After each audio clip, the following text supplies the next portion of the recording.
The 2023 Montana Stockgrowers Association mid-year meeting is underway here in Havre, Montana, and there is producers from every aspect of the state, all corners of the state that is, working on policy important to Montana's livestock industry. And joining us here today is John Grande, President of the Montana Stockgrowers Association. And John, the mid-year meeting truly is a time for interim policy to be created, look at policy that's currently in the books, and really just to get together and work on the important issues important to the livestock industry here in the Big Sky State. It is. It's so important to do that. You know, we're functioning, 365 days a year doing things, but there's really only 2 times a year when we have the ability to get everybody together to discuss our policy agenda, our annual convention, and then here. And so, as you mentioned, it's great. We love to move it around, come up to Havre here, where we've got locals from Havre, Big Sandy, close here. But yeah, then we got the people from Sydney and Miles City and Dillon and Ronan, and we got them from all corners. It's great. And Sydney is a little bit away. We were there last year. We were there last year. And I saw Jim Steinbeiser. It's not a short trip, so I saw him coming in right during the middle of the opening session. We'll have to give him a little grief. But, you took the stage, you welcome people here to Havre, but, a lot of issues that you're going to be working on for the next year and 2 years as your term as president continues. You talked about traceability. You talked about promotion of beef through the Checkoff program and also important taxation issues. Do you want to maybe just discuss some of those key things that you shared with our attendees this week? Sure. It's hard to do that quickly, of course, but promotion of beef. The big thing is we strongly support the existing beef Checkoff and continue. That passed in 1985, and that dollar we pay has less than 40% of the buying power today that it did in 1985. So we support an increase in that, but how to go about it? We've talked in the past year about doing a state promotion program to supplement the national one, but now there's talk about an increase in the national program, and there's frankly pros and cons to that. So we just need to have that discussion about, we know we need to do more because the Checkoff we've got works wonderful. The return on our investment has been fantastic. We need to do more, but what's the best way to go about it? And that's something we need to have discussion on because, again, it's got to come from the grassroots. We can't have the board of directors deciding that. Taxation, we've got policy we're concerned about as land goes out of production agriculture and into more recreation-backed activities, that creates a loss of revenue to local communities and local counties, and we should address that by a separate agricultural versus recreational land classification somehow, but it has to be done right. This last legislature, there were at least 3 bills introduced that kind of addressed that, but none of them addressed it well. They were brought up at the last minute. They weren't fully thought through. We need to work with our membership and with the governor's office to come up with a good plan for the next legislature. And so these are a couple of the things we're working, that we're gonna have to continue working on. Traceability, you mentioned. We have policies supporting voluntary traceability. Do we want to continue that? Do we want to go to mandatory? But however we do it, it's a good concept, but there's bugs that need to be worked out. We just need to get direction from our membership on exactly where we go with those things. And I think that's important to point out. You've said the grassroots, getting that direction from your membership, because as you mentioned, it's not just the board of directors sitting in the boardroom deciding what's going to happen. That's why we're here at the mid-year meeting. That's exactly why we're here. And yeah, sometimes between meetings, the board has to make those calls. For example, I mentioned on those tax bills. In a sense, some of those bills came up. Our policy technically said we should have supported them, but they were just poorly written. And we had to make that call, but that's why we need better direction from our members. Now, we could open a hive's nest in terms of issues that landowners and livestock producers have right now with the Department of Interior, specifically the Bureau of Land Management. But the Montana Stockgrowers has been advocating for quite some time in terms of those grazing allotments in Phillips County, that a change of use that was approved by the BLM from cattle to bison for American Prairie. Give us a Cliff Notes version of that situation and then the legal battle that has ensued since. Sure, the good news and the bad news, of course, yeah, and we appealed that decision because we think it's bad for good resource management, bad for range science, but the reason you appeal something is because we think it's illegal. It's in violation of the Taylor Grazing Act, because the Taylor Grazing Act was set up, part of the title says, for the stabilization of the livestock industry. And the American Prairie is running bison that under state law are classified as bison, but they're running them as wildlife. Their goal all along has been to run them as wildlife. So the BLM had to go through some kind of contortions and come up with this indigenous non-production livestock or some sorts of terms like that. So yeah, we appealed that. The response has been overwhelming. That's the great thing. You know, we've gone out in the country and asked people to support that expensive legal maneuvering, and because the people in the Phillips County area, they're close, Fergus County, Valley County, a few close areas, they've been carrying the burden on this. When we go, if I'm in Absaroka or Three Forks or Polson or Miles City, they get it. Everybody understands that this is all of our problem, not just a Phillips County problem. So we've gone out to ask for help in this appeal, and through a series of rollover auctions, we raised about $160,000. Just those alone. Beartooth Stock Associations come in, the North Dakota Stockmen's Association. So all told, we've had people donate over $180,000 to this cause, which is so gratifying that people are willing to put their money where their mouth is and they're concerned.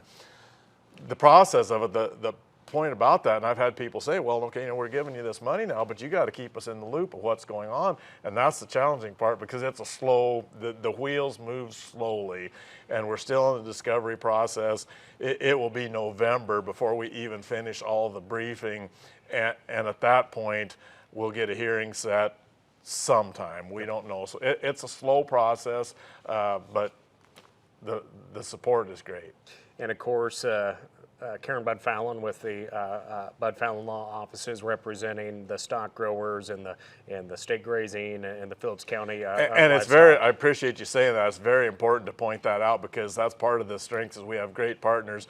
You know, we chose to partner with the North and South Phillips County grazing districts so that we're working on this together rather than going it on our own. And yes, Bud Fallon Law Offices represent us. In addition, the governor's been very supportive. The governor appealed it, the Attorney General appealed the decision, and the Montana Farm Bureau Federation has come in as an intervener. And because all those cases were joined together, that allows all of us to work cooperatively together, which is a great help to have a good team like that. You know, you mentioned just folks maybe retiring or whatnot a little bit ago, but you know, we're going to see some record high bred female prices this fall. Producers may see one of the highest calf crops they've ever seen when they ship this fall. You know, there's talk. You know, some producers may say, you know, it's a great time to retire. That's concerning to me, you know, because they could see the highest cow prices ever, but what happens to that ag land? What happens to the legacy in keeping this land in ag production? How important is it for the Stockgrowers Foundation, and just people in agriculture to make sure that land can stay in production agriculture, that can also be conservation focused as well, but you know, keeping this land in ag production and not getting sold off to the highest bidder. And we've seen this before in past cattle cycles, when the prices get good, you know, people sell out, and that's okay, and that's their prerogative. But yeah, exactly. Some of the older people, they're not selling down for a while and then coming back. They're selling out and getting out, and that creates a challenge. You know, who's the new person coming in? And as I mentioned in the taxation thing, if that land is not staying in production agriculture, it's not just the effect on us as cattle producers, it's what does that do to the tax base of the surrounding community and the economy of those towns. So yeah, it's something we're very concerned about. Is things are great right now, and well, things are great on the revenue side. We've still got the expense side to worry about, which with inflation isn't so shiny, but relatively speaking, things are great right now. But yeah, we need to, and part of our challenge is for the new people coming in that are keeping this ground in agriculture, but maybe not the traditional fourth generation ranchers or different interests coming in. We need to be reaching out to those people, and we are, and working with them. Yep. Again, we're here at the mid-year meeting of the Montana Stockgrowers. John Grande, president of the association, with us. John, again, it's green. That really helps in enthusiasm. The video sales cycle is underway. but there's still a lot of roadblocks ahead. I guess what's a message to the cattlemen and women tuning in here today? Well, it's my message. It's a great time to be a Montana stock grower. Yeah, the grass is looking better than it's looked in several years, and we've got these great prices. We have the inflation problem. You know, you look at cattle prices adjusted by inflation, they're still near record highs, but they aren't record highs. But it's just a good time. But you need to, you know, our NCBA president just gave us a message that sitting around and complaining in the coffee shop just doesn't get anywhere. You need to be involved. And we've got some issues that we are working on, we'll continue to work on, but we need help, we need direction. So it's a great time and opportunity for people to be involved. Well, thank you so much, John Grande, for joining us here today. Montana Stock Growers here in Havre, Montana. Again, more of this coverage and all of our coverage across Western Ag Network can be found on all of our radio stations, our TV networks, and of course, online as well.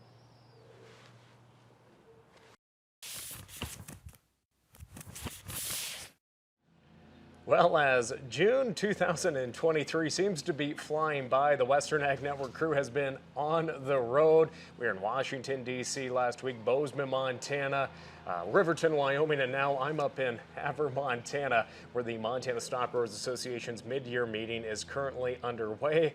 And joining us here this afternoon is Blake Hauptman with Montana Livestock Ag Credit. And Blake, you guys are on the road just as much or maybe more than the Western Ag Network crew with Montana Livestock Ag Credit. But, you know, I tell you what, producers are a little more enthusiastic here in the spring, late springtime right now as we look at these calf prices. I guess what's it been like traveling the road with your position with Montana Livestock Ag Credit? Oh, yeah, for sure, Lane. Been much better this year, traveling the road, visiting with customers. People are in a lot better moods than they have been the last 2-3 years. Obviously, with all the moisture we've been getting, you know, people got good grass, looking like good hay crops ahead of them.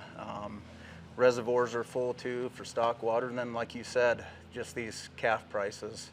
You know, saw that Superior sale the other day, and just markets are looking phenomenal. And so, yeah, folks are in a much better mood, and there's a lot of optimism, you know, heading into this year and hopefully another year or two as well. So. You know, we're seeing those $3 calves at 5.5 weight, which is just, it's amazing. We love seeing that, but so many producers, including myself, are like, I wish I would have had about 60% more of my cattle herd, but due to this drought, I mean, so there's a lot that goes into seeing these good prices, but producers have had to go through a lot to get to these prices. Yep, for sure. There's definitely some areas in the state where producers had to liquidate, you know, a fair bit of cattle the last couple of years. So obviously their numbers are down, which, yeah, so like you said, that kind of makes it a challenge to maybe think about how are they going to restock, you know, build back their herds. Are they going to keep more replacement heifer calves? You know, so maybe they won't have as many of them to sell this year. So there are some challenges, you know, a little bit ahead, but it is hard to complain about $3 calves. So it is. You know, the first thing we talk about when we show up to these meetings is, hey, how's the weather out here? What's the grass looking like? And I think we've had about 4.5 inches of rain in central Montana where my wife and I live. And that's just kind of been a case for a large majority of the state. Yep. In your neck of the woods, what's it looking like for you and your folks there in southwest Montana? Yeah, over the divide. I live in Helena, but my folks are just over the divide, and it looks really good over there. I mean, I think most of the state, I actually just traveled to northeast Wyoming this last weekend, and I mean, the whole trip there, it just looked good. I think Billings area and that was a little bit drier, you know, earlier on, but they've of course had a pile of rain here too recently. So yeah, country looks good across the state. Now, a question that you might be getting asked from some of your clients and just your conversations out on the road is obviously, hey, when should we market these calves? When's a good time? And, you know, some people might say, you know, let's just get on that video auction or let's get them contracted today. Some people may be wanting to wait out and maybe jump on one of those later summer sales. I guess, what are those conversations like? And I know it's dependent on circumstances for every single producer, but why is it important just to evaluate all the factors that go into marketing our cattle?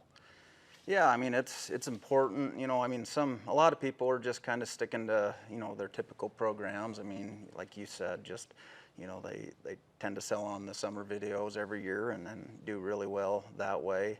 You know, some others kind of go back and forth. Maybe some years they sell early, and this year, you know, are considering maybe holding on to things a little bit longer. So we have been getting more calls on some risk management stuff. You know, LRP probably had a lot more calls with customers on that, and whether it's a good idea. And you know, we can't really advise our folks, you know, on what to do necessarily, but if it makes them feel comfortable to lock in a strong LRP contract, you know, now, and maybe leave that upside open for later on when they would thinking about selling, you know, that might not be a bad idea for some of those folks. So, yeah. Well, again, we're enjoying the rain. We're enjoying seeing these calf prices as they are. But, you know, one thing too, Montana Livestock Ag Credit, you all are based out of Helena. That's where the home office is. But you travel to your clients. There's no brick and mortar in every single community. It's because you're flexible. You head out, and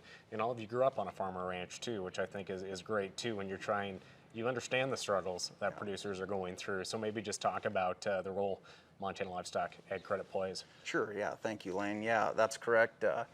We just have the one office. You haven't travel. There's about 5 of us that handle credit, and we each, for the most part, have specific areas in the state and get out in the country, and that's kind of where we do our business, is just at our customers' dinner table, which I think it just is really good, you know, you know, it's a relaxed environment. That's where they're comfortable at. And like you said, I mean, we all grew up in ag and have a background in it. I sure learned a lot from my customers, though. You know, obviously, a lot of them have a lot more experience than I do, you know, so that's what's kind of fun. You know, we sure learned a lot from them as well, so. Well, for our friends tuning in today, I know we've talked quite a bit about rain and cattle prices, but how can they get in touch with you or your teammates there at Montana Livestock Ag Credit, or see you at one of these multiple events that you attend throughout the year? Yeah, I know we try to get around to a lot of different events, so hopefully we can get to meet you, you know, in person ideally, but yeah, you can call us at the office, or we do have a website too, ag-credit.com. We're on Facebook and Instagram as well too, so trying to get with the times there. But yeah, just kind of, like I said, look out for us, you know, hopefully at some of these meetings. And I mean, if anyone wants us to stop at their place too, we love doing that as well, you know, and just talk and shop a little bit, so. Another question, when's your next gig with your wife? Are you playing music anywhere lately? Yeah, well, that's why we went to Wyoming. Yeah, my wife and I play music and had a fun street dance in Hewlett, Wyoming. But actually, we're playing at the Old Salt Festival in Helmville, Montana coming up, so that'll be a fun little deal. Yeah, the Mannix Brothers Ranch, of course, ESAP winners last year for Montana, a national regional winner, and then, of course, one of the sons started the Old Salt company there in Helena, so it's great to see that beef and sustainability and music all come together there. Yeah, it's going to be a great time. So, all right. Well, Blake, thanks for joining us. And as you mentioned, check out Montana Livestock Ag Credit online for more. And again, we're going to continue to have more of these conversations out on the road as we travel all across Western Ag Network country for the next couple of weeks. When it comes to the beef business, there's no room for gray area. The decisions being made in Washington affect the future of the beef industry, the livelihood of your fellow farmers and ranchers. Your National Cattlemen's Beef Association knows there's what benefits cattlemen and there's what doesn't. Visit ncba.org to learn more. As we return back from more conversations that we had at the Montana Stockgrowers Mid-Year meeting, Havre, Montana, Havre has it. That's the town's slogan. And, you know, Jerry Jones joins us right now. And Jerry, you're just from right down the road, just south of Busby, Montana. What's that, about 6 hours? Yeah, yes, 6 hours. I'll be polite here and say it's 6 hours here in case law enforcement is looking. Well, welcome to Montana's Highlight, Jerry. Obviously, what kind of rig were you driving? Just so we can give those details to the... Got that good old Ford.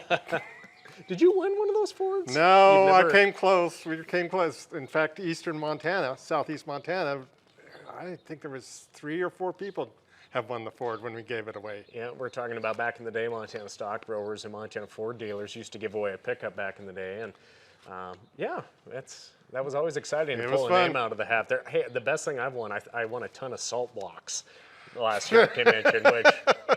Hey, they're pretty, Agribest Feeds are the garlic ones. Ooh. Yeah, and Yeah, just- supposedly they keep the flies away, but I was going to say, put it next to your barbecue and just knock off a chunk on the hamburger. my father-in-law, he calls me up because he picked it up in town. They shipped it up there to Great Falls, and he goes, "That's the most stinking stuff ever." And it did. It stunk the shop up where we kept the mineral, and but we'll see how it does. I mean, I guess we're getting a commercial to AgriBest Feed. So There you go. Dwayne Houle, give him a call. But Jerry, you know, in your neck of the woods, gosh darn, it has been some diverse weather over the past few years. Just want to talk about kind of what that weather's been like over the past 5 years, and just how that's impacted you and your neighbors in production ag. Well, like 3 years ago, we were in a severe drought. And I mean, it got to the point I drug my haying equipment out, made a couple rounds, broke all kinds of sections and belts, drug the baler out, did the same thing, broke drive belts, and I baled 5 bales, and I said, I'm done. And so I ended up buying a lot of hay. Last year was a little bit better. I actually got a little bit of hay cut down and baled, and then the winter came. November 12th, it started snowing. In November, I think around the 15th, I started feeding, and I didn't quit feeding until probably about April 15th, April 20th. And it was unusual. I like to go in my old voice and go, I've never seen a winter like this in my whole life. Well, and with that, you know, we can talk about all this beneficial rain and moisture we have and these outstanding prices that we're seeing, but it's tough on a producer's spirit when you're going through all that feed and then you're calving. I mean, there's a lot of challenges that come with that too, and heartache as well, because obviously you had a little bit of trouble with just trying to keep cows and calves going with that too, with all the snow as well. I mean, I'm not the only one in that whole Kirby Valley where I live. Everybody was buying hay. Everybody was feeding. We couldn't keep our cows fed enough here, and the cows were getting discouraged of being on the feed ground. They wanted to get off, and I tell the story of about the first part of April. I would go over and you'd see cow tracks going into the hills, and I just kind of said, well, there's going to be a dead calf, and there's going to be a dead calf, because the calf, you had 3 foot of snow, and there was no way that calf was going to come back down to the feed ground here. So it was kind of tough. I'm not the only one. And that, like I said, the whole Kirby Valley down into Busby, everybody had a bad calf crop. And unfortunately, now it seems like this is the year that we're going to get good money for our calves. But we'll see what happens. Yeah, that's what I talked to Blake Hauptman with Montana Livestock Ag Credit, and we're enjoying seeing these $3 calves right now. Awesome. But we all wish we had another 50% to our herds Exactly. that we've had to reduce. But you know, throughout it all, I mean, Jerry, we're all in the business, multi-generational, and just keeping things going. I guess what keeps you inspired to stay in the livestock business? Oh, you know, it's a great job, and you got all kinds of great people involved in this. That's one of the reasons I like to come to the meetings, the summer meetings. You meet people, talk about what's going on. You just have a good time. And when I'm back at home, all my neighbors are there to help me. I like to help the neighbors. It's just a good working environment. Everybody gets along, and it's just nice. So for you, I know we talked about moisture, we talked about calf prices, feed, but you know, overall, there's so many challenges that impact producers here in the state of Montana, and those challenges could be different. The issues could be so much different even in just one state. But for yourself, what are some of the key issues that are impacting you as a producer right now in your future, in your family's future, I guess? Right now, it's cow numbers. Do I want to invest and buy some more cattle to increase my numbers? I want to stay like what I am right now. The workload, finding somebody to help you is a big problem. The market right now looks great, and I dare say even another year down the road, it sounds pretty good. So I don't know. You never really know. I don't think you never really know what's going to happen, and then when it does happen, you deal with it as best you can and just move on. Now, you were a Stockgrowers board member how many years ago now? Oh, Jesus. Oh, God, I think it's been about 22 years ago, I believe it was. And how fast has time gone in that time Oh, span? God. I was even thinking about this driving up. I was just like, I used to come to these summer meetings all the time, and now it's kind of been a long time. It just goes by so fast. I did go from the board of directors. I went into the Montana Beef Council, and I was a director there.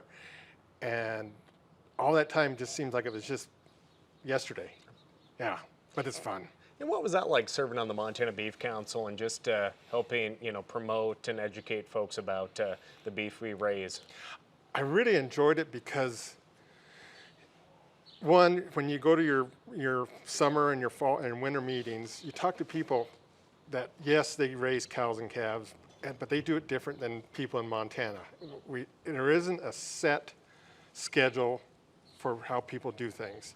Everybody does it a little bit different. The result is you still want to raise a calf, sell the calf. I got to figure out the marketing, where our beef goes. It doesn't go to people here in the United States. We go all over. We sell every part of the cow that's possible here. It was just fascinating. Now, because there is a lot of talk about the beef checkoff and beef promotion. I guess, has your opinion changed about the work that the checkoff does and that investment that producers give into it? I guess, what's your opinion of the beef checkoff today? No. I like the checkoff. I really do. I'm probably a minority, but I would even like to increase it another dollar. But I would like that dollar to stay in the state. Let's fund more programs. Shaylee Harney, our director at Stockgrowers, at the Beef Council, does a tremendous job. She gets the message out. She has great programs. I just wish we could fund more of the projects. Well, again, Jerry, we're going to be up here in Havre. What are you looking forward to most here over the next few days? Going to a couple of the committee meetings. The beef committee meeting is really interesting. I'm kind of looking forward to that. And just connecting with people. It's always fun to talk to friends and see how their year went. And maybe, I don't know if I could find any sympathy for my winter, but we'll see what happens. Well, I want to let you get back to your day, and I don't want it. We got a lot of cotton. I'm thinking, was it starting to snow already? I'm glad it hasn't went into either one of our mouths right now. But again, Jerry Jones, thanks for joining us here today, and good luck haying and everything else throughout the year. Thank you, sir. All right, friends. Again, we are in Havre, Montana this week with the Montana Stockgrowers Association for their mid-year meeting. We've been on the road a lot, as we've mentioned. Washington, D.C. last week for myself, Bozeman, Montana, Riverton, Wyoming, and next week, Colorado Cattlemen's Association there in Steamboat Springs. More conversations, of course, always happening on our Western Ag Network radio affiliates and our social media pages. Make sure and subscribe to our YouTube page as well.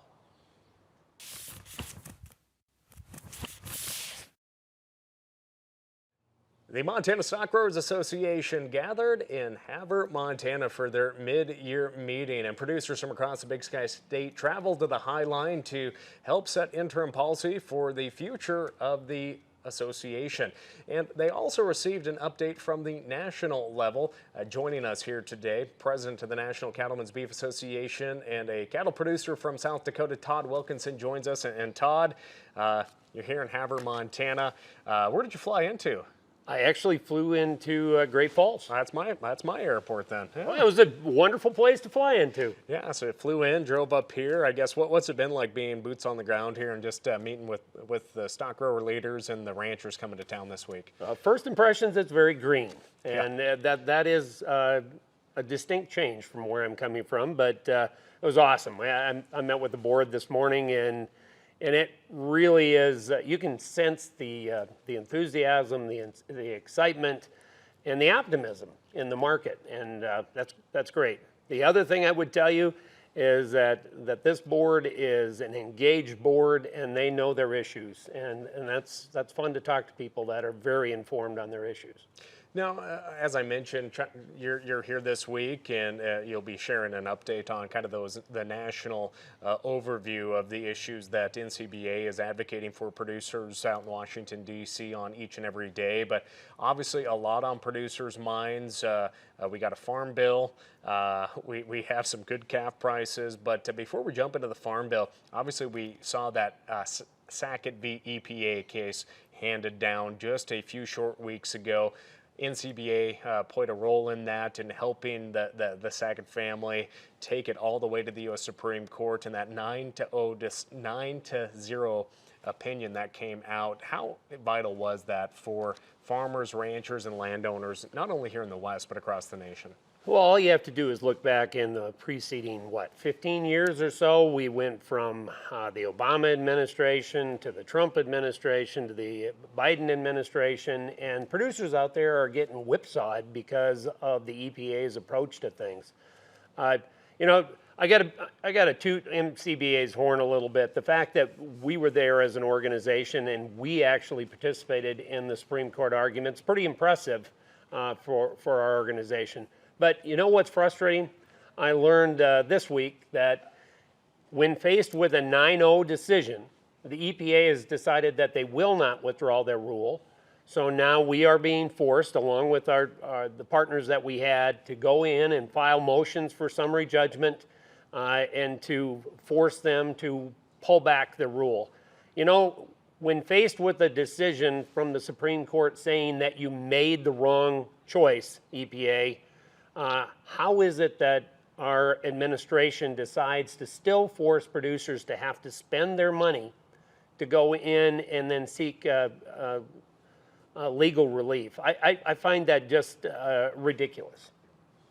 And of course, with that, I mean, you have the team out in D.C. that will push that through. But kind of on a more positive note, though, we do have a farm bill coming up, and there was a lot of enthusiasm. I was out in D.C. last week. I joined the YCC class the last 2 days that they were out in D.C., Young Cattlemen's Conference. And but talking with my friends in the potato industry and the cattle industry as well, there's a little bit of optimism that they can actually get a farm bill done the year that it needs to get done here in 2023. I guess what are you hearing, and what are some of those key objectives that cattle producers are advocating for in this farm bill? Well, first, wouldn't that be a novel thought to actually get a farm bill done timely? I mean, that would be amazing. So we do have some optimism for that.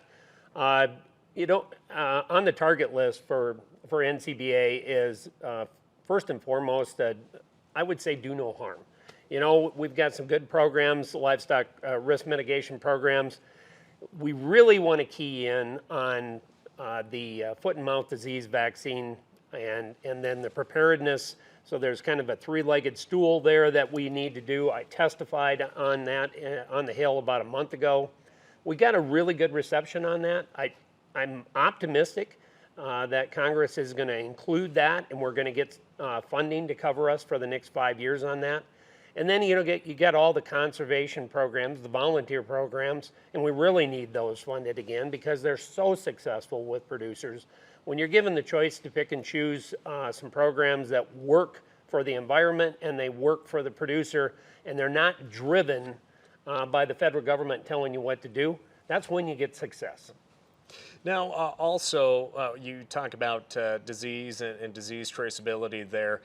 Foot and mouth disease could be devastating to the future of the industry. How important is it for producers just to be knowledgeable about the risks of truly billions of dollars lost each day if FMD hit the U.S. mainland, or even African swine fever and its impact that it could have on the pork industry? Yeah, and all we have to do is look to poultry and see what they're going through and the devastation that they're impacted with, and the pork industry with it right offshore at the Dominican Republic. But if you look at a map, and you see where foot and mouth has spread over the last 10, 15 years, for us to sit back in the United States and say, oh, we've been foot and mouth free since 1929, it's not going to happen, that's sticking your head in the sand. It is going to happen. Australia has a massive outbreak off their shores in Indonesia.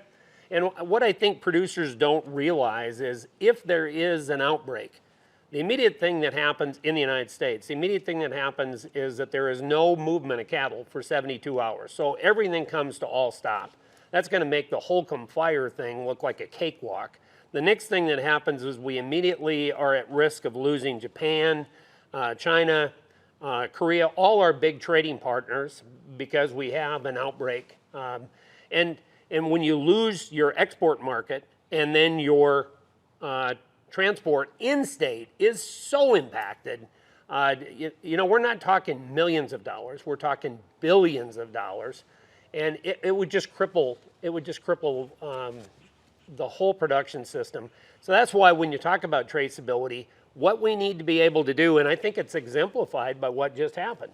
So just weeks ago, we had a atypical BSE case announced in South Carolina.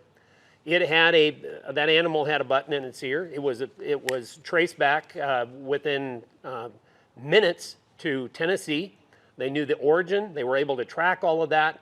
It exemplified what you can do when you have the tools in place. And it's that type of protection that we need to do. You know, when I talk to producers across the country about this, I think about it as an insurance policy.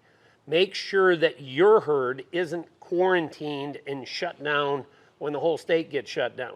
So you are able to demonstrate that your herd is free of whatever the disease, whether it's foot and mouth, whether it's TB, whatever it is. You know, we buy insurance on our pickups, we buy insurance on our vehicles. We need to have a product in place to differentiate us and protect our herd. Now, also up here in Montana, the Endangered Species Act is a big issue. If you would have just driven northwest a little bit from Great Falls, you could have probably driven out into a pasture and seen a grizzly bear probably out there foraging around. Grizzly bear delisting is a big topic. I know you probably talked about that a lot last week in Wyoming. I know Wyoming's Governor Mark Gordon is a big champion of trying to get that bear delisted, state management to take place. Same efforts here in Montana. Let's just talk about the ESA and some of the work NCBA is doing on that front. Well, isn't it ridiculous that we see the recovery of the grizzly bear, and yet every time it gets delisted, we get a court that steps in and says it needs to be relisted or it needs to be reviewed again. The same thing with the wolf. And then, you know, pick a species. It's almost got that bad. So what we're faced with is activism by groups out there, and they target a species and they use that to effectively try and take us off the land. And you know, that's what's most frustrating, because the ranchers and the farmers of the United States are the best environmentalists, producing the best habitat for not just their cattle, but for the wildlife out there. And yet here, once again, federal government with their regulations is telling us, oh no, you don't know best. You need to follow our rules, which invariably causes further habitat problems. So, you know, let the producers do what they do best. You know, the recovery stories of endangered species where ranchers work with the land and work with the outdoors and what it can do. There's huge success stories, and yet all we are faced with is continual court challenges. So what do we have to do? The only way we have to do it now is we have to go back into the courtroom, and we have to fight this back, because if we let the regulators come at us, they're just simply going to run over us. Now, my one last area, because I know you need to get back to your day here, but let's talk about that BLM Conservation Rule. I know that is a big topic in South Dakota, Montana, Wyoming, Colorado, all across the West. It's a pretty fancy title that they have, and a lot of folks are thinking, oh yeah, let's conserve this land. But I guess, what is the main purpose of that conservation rule, and why is it so important for the multi-use factor, including livestock grazing, to stand up to those issues?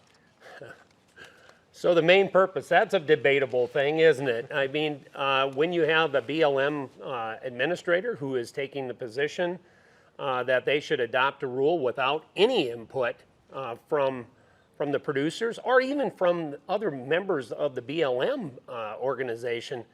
It's just ironic that this is another example of a top-down regulatory driver that's being used to push us off the land. I mean, and I know I've heard them say, oh, it's not going to affect grazing, you don't have any issue with it. Then what do we have the rule for? It's already been declared unconstitutional by a court, so why are we now going through this process again?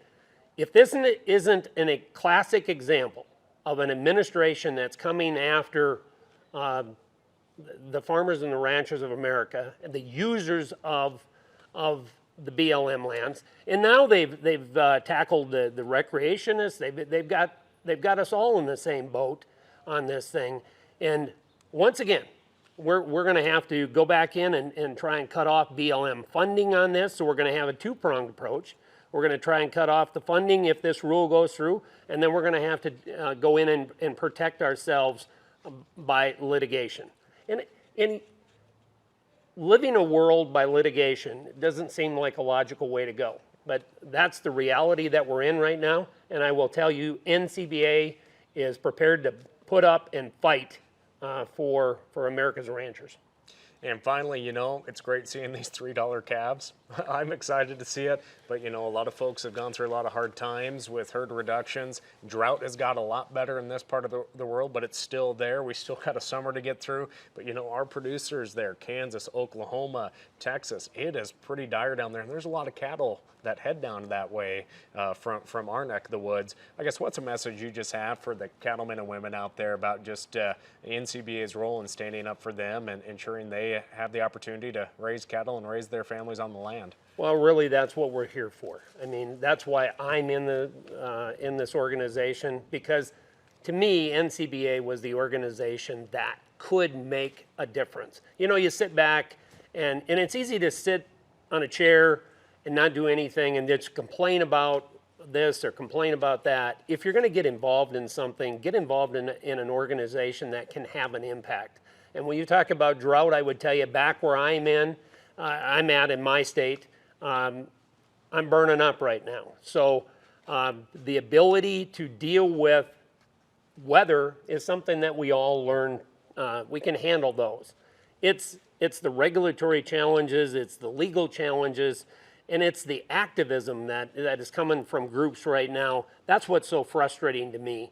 And that's why we need to be, that's why I'm in NCBA, and that's why I hope those that are listening to this get into NCBA too, because you really can make a difference. And if you want to protect your grandchildren and your grandchildren's grandchildren, you better get in the fight. Again, Todd Wilkinson, President of the National Cattlemen's Beef Association from the great state of South Dakota. Again, we're here at the Montana Stockgrowers Mid-Year meeting. Follow along on all of our social media pages, westernagnetwork.com, and make sure and subscribe to us on YouTube.